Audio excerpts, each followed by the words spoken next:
Kalau korang tengok data box office tahun lepas, cinema was actually healing.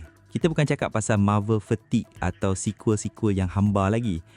Tahun 2025 was the year where the pengarah yang ada vision sendiri akhirnya dapat kunci utama ke Hollywood. Kita nampak trend di mana filem-filem bajet besar mula ambil risiko, and the audience, we showed up. Global revenue hit $33 billion, which is insane considering berapa banyak skeptical orang masa awal tahun. Kita nampak pengarah-pengarah besar macam Catherine Bigelow, Park Chan-wook, and even Yorgos Lanthimos bukan sekadar buat filem, diorang buat cultural events. Nak susun list ni bukan sekadar letak mana yang best, tapi aku nak tunjuk dekat korang macam mana setiap filem ni adalah refleksi kepada dunia kita sekarang. Penuh dengan anxiety, penuh dengan persoalan tentang moral, tapi pada masa yang sama, ia sangat cantik untuk dilihat.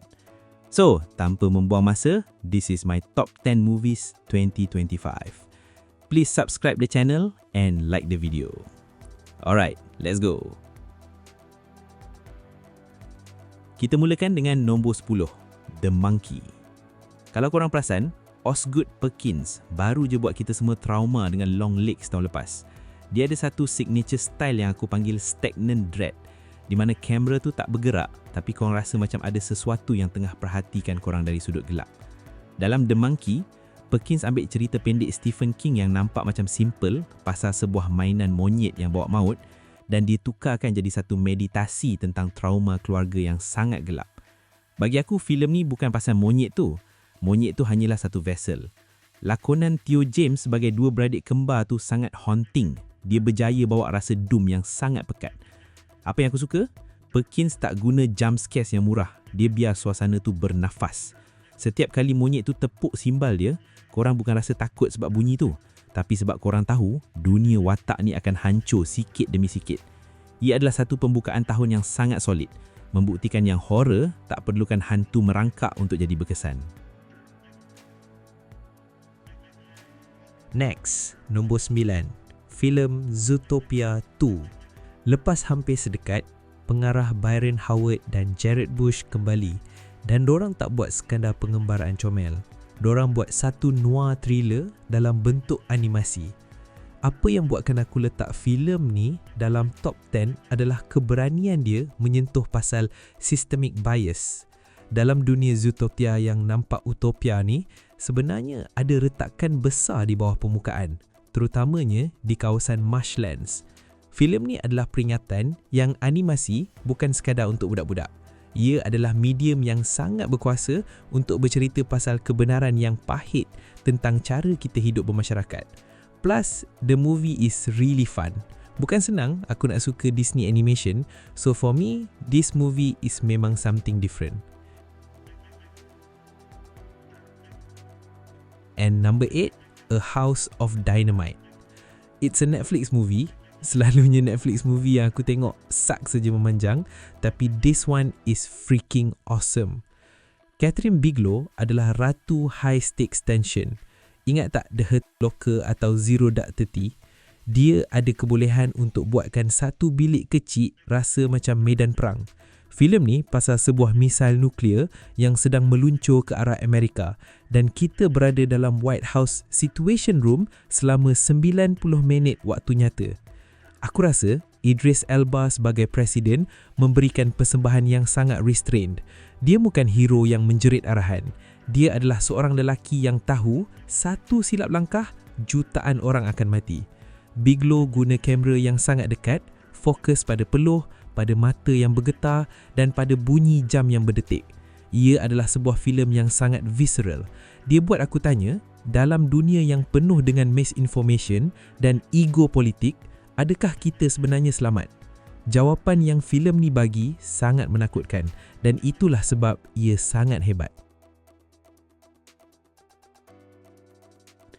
Seterusnya, nombor 7, Wake Up Dead Man, A Knives Out Mystery. Another Netflix movie, Rian Johnson dah buktikan yang dia boleh hidupkan semula genre whodunit. Tapi selepas kemeriahan Glass Onion, dia buat satu pusingan 180 darjah. Kali ni, filem ni terasa sangat gotik dan berat. Benoit Blanc dibawa ke sebuah gereja terpencil dan pembunuhan yang berlaku di situ rasa sangat personal. Apa yang menarik perhatian aku adalah penggunaan bayang-bayang dan sinematografi yang rasa macam filem noir tahun 40-an. Josh O'Connor sebagai padri muda memberikan satu kontras yang hebat kepada Daniel Craig. Filem ni bukan sekadar teka-teki siapa pembunuh, ia adalah kritikan terhadap institusi yang kita percaya. Johnson sangat bijak bermain dengan jangkaan kita. Setiap kali aku rasa aku dah tahu siapa suspek dia akan tarik permainan itu dari bawah kaki aku. Ia adalah sebuah misteri yang sangat elegan, sangat tajam dan sangat memuaskan. Bercakap pasal tajam, kita masuk ke filem nombor 6, Bugonia. Directed by Yorgos Lanthimos. Nama ni je dah cukup untuk buatkan orang tahu yang filem ni akan jadi weird. Lepas kejayaan Poor Things, dia sekali lagi bekerjasama dengan Emma Stone dan Jesse Plemons. Filem ni adalah remake kepada Save the Green Planet, tapi dalam gaya Lanthimos yang sangat absurdis. Cerita dia pasal dua orang yang kidnap CEO syarikat dorang sebab dorang yakin CEO tu adalah alien yang nak musnahkan bumi. Lakonan Jesse Plemons sebagai watak yang tak stabil tu sangat menyeramkan, tapi dalam masa yang sama korang rasa kesian kat dia. Lanthimos guna sudut kamera yang pelik, warna yang sangat vibrant tapi menyakitkan mata untuk tunjuk betapa hancurnya persepsi watak-watak ni terhadap realiti. Dia buat kita tanya, adakah kegilaan tu sebenarnya satu bentuk kejujuran dalam dunia yang dah tak masuk akal? Ia adalah sebuah filem yang sangat mencabar tapi mustahil untuk korang lupakan. Next, number 5, Ryan Coogler kembali bergabung semula dengan Michael B. Jordan. Tapi kali ni dorang buat sesuatu yang tak pernah dorang buat sebelum ni. Period horror. Berlatarkan tahun 1930-an di Deep South, filem ni pasal vampire di mana Coogler menggunakan vampire sebagai metafor, lakonan Jordan sebagai watak kembar Smoke dan Stack menunjukkan range dia yang luar biasa. Filem ni sangat berani sebab dia guna elemen supernatural untuk ceritakan trauma yang sangat real. Ia adalah sebuah epik yang berdarah, cantik dan sangat penting untuk tahun 2025. Literally, this movie pecah rekod Academy Awards. Filem paling banyak tercalon untuk 2026 Oscar. Dan di tangga nombor 4, Warfare. This movie is something else entirely. Kalau korang tengok movie ni tanpa tahu apa-apa info tentang the movie, korang pasti akan confused beyond belief because it's not a typical war movie. Alex Garland, pengarah yang bagi kita Ex Machina dan Civil War, sekali lagi bekerjasama dengan Ray Mendoza untuk buat filem perang yang paling different aku pernah tengok. Memang jaw-dropping pada aku.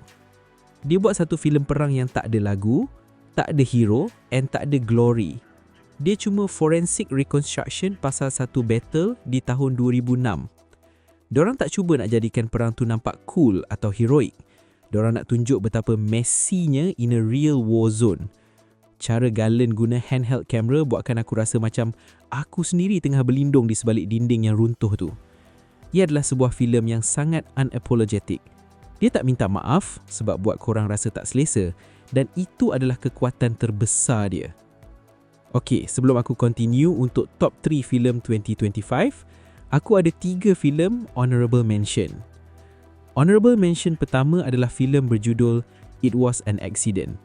Filem ni arahan Jafar Panahi, seorang pengarah dari Iran yang kita tahu selalu berdepan dengan tekanan politik tapi tetap tak berhenti berkarya. Apa yang buatkan aku terkedu dengan filem ni adalah betapa simple idea dia. Ceritanya cuma pasal seorang lelaki yang secara tak sengaja langgar seekor anjing and then everything spirals out of control. Ia adalah satu rantaian peristiwa yang sangat human, sangat realistik yang akhirnya mendedahkan betapa rapuhnya moraliti dan sistem birokrasi manusia. Aku tengok filem ni and I was like, wow, this is it. Filem ni membuktikan yang idea yang simple, kalau dibuat dengan jiwa, boleh jadi satu karya agung. Panahi tak perlukan CGI letupan untuk buat penonton rasa berdebar. Dia cuma perlukan dialog yang tajam dan lakonan yang sangat grounded. Bila aku tengok ni, aku tak boleh lari daripada terfikir pasal industri filem kita kat Malaysia. Honestly, it makes me wonder, kenapa filmmaker tempatan kita tak ada conviction yang sama? Kita selalu cakap pasal bajet tak cukup, pasal teknikal tak sampai, tapi filem Panahi ini membuktikan yang kalau kau ada sesuatu yang jujur nak diceritakan, kau tak perlukan semua tu. Filem It Was Just an Accident adalah satu tamparan hebat yang mengingatkan kita yang conviction beats budget every single time. Filem ni juga tercalon untuk Oscar 2026 nanti. Next filem berjudul K-pop Demon Hunter. Filem ni buktikan yang animasi boleh jadi sangat moden, sangat edgy and yet masih ada emosi yang kuat pasal pengorbanan dan identiti. Ini adalah bukti yang kalau kau faham cultural zeitgeist, kau boleh buat sesuatu yang jauh lebih relevan daripada syarikat korporat yang dah makin out of touch. And the last one for the honorable mentions, filem berjudul Bring Her Back. Korang ingat tak filem Talk to Me? Filem yang buatkan kita semua takut nak pegang patung tangan tu? Pengarahnya Danny dan Michael Filippo yang asalnya budak YouTube raka-raka kembali lagi tahun ni dengan Bring Her Back. Dan biar aku beritahu korang, filem ni adalah satu lagi cubaan yang sangat-sangat berjaya daripada pengarah independen. Apa yang aku suka pasal adik-beradik Filippo ni adalah dorang faham apa itu visceral horror. Dalam Bring Her Back, dorang ambil tema grief atau kesedihan dan dorang jadikan dia sesuatu yang sangat fizikal dan menyakitkan. Lakonan Sally Hawkins kat sini sangat gila. Korang boleh rasa setiap inci kesakitan dia sebagai seorang ibu yang sanggup buat apa saja, termasuk ritual yang sangat disturbing untuk bawa balik anak dia. Filem ni rasa sangat raw dan tak ada penapis. Diorang guna banyak practical effects yang buatkan korang rasa mual tapi tak boleh nak tutup mata. Sebagai pengarah yang bermula dari YouTube, diorang bawa satu tenaga baru dalam Hollywood. Tenaga yang tak terikat dengan birokrasi studio besar. Diorang tahu macam mana nak buat penonton rasa tak selesa dan diorang tahu macam mana nak buat babak yang akan viral sebab keaslian dia. Bring Her Back membuktikan yang kejayaan Talk to Me dulu bukan sekadar nasib, tapi dorang memang ada vision yang jelas tentang masa depan genre seram.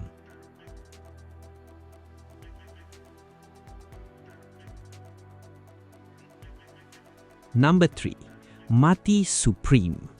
Kalau korang pengikut setia dunia sinema, korang mesti kenal Safdie Brothers. Doranglah yang buat kita semua rasa serangan jantung masa tengok Uncut Gems and Good Time.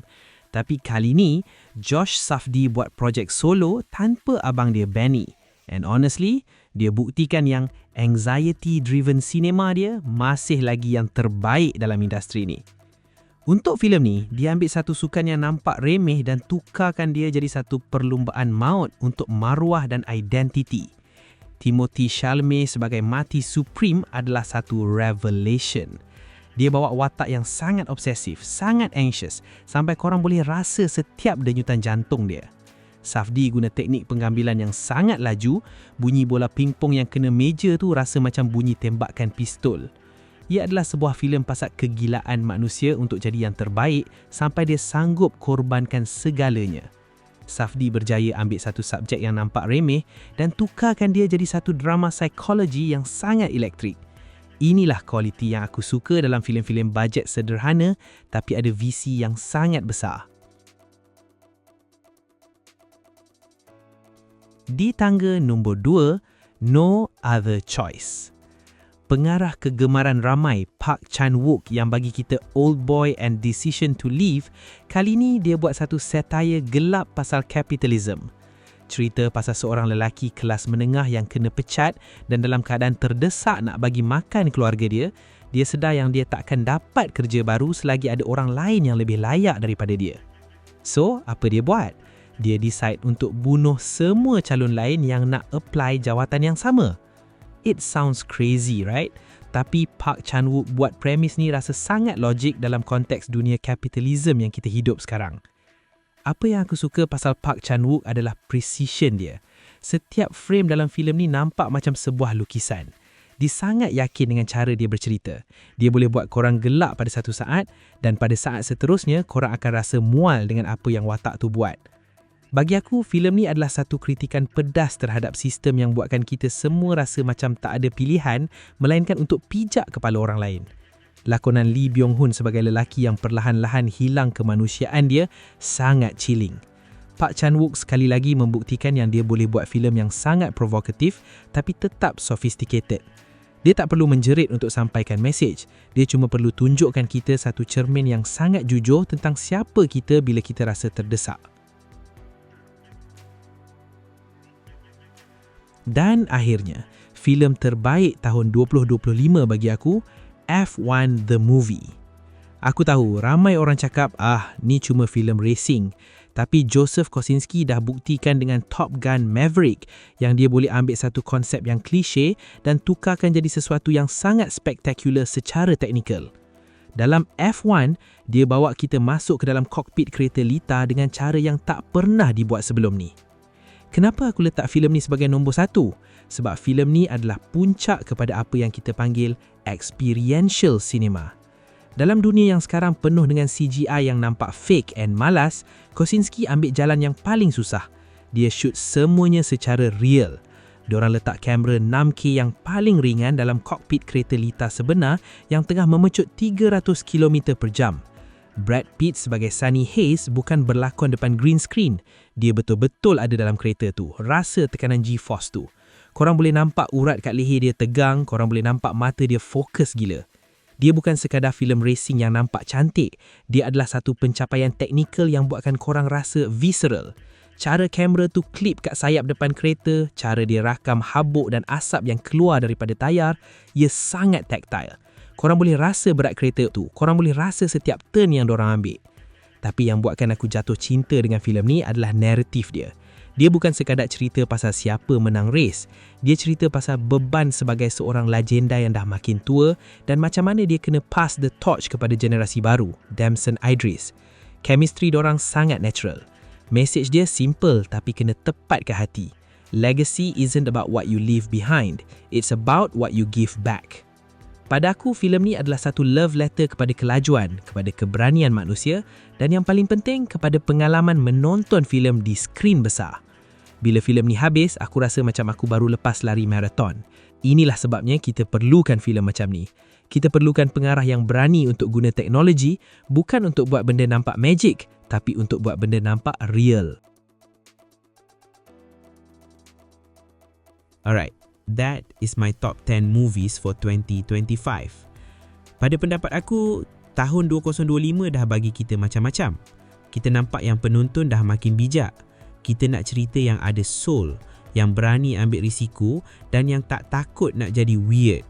Dari Monyet Pembunuh sampai kereta Lita F1, 2025 has been an incredible journey. Aku tak sabar nak tengok apa yang 2026 akan bawa. Kita dengar kabar angin, banyak lagi pengarah-pengarah besar tengah cooking sesuatu yang lagi gila. But for now, let's just appreciate what we got. Ada filem yang korang rasa aku patut masuk dalam list aku atau ada yang korang rasa tak layak ada dalam list? Boleh share and komen dekat bawah. That's all for now. Jumpa lagi in the next video. Ciao.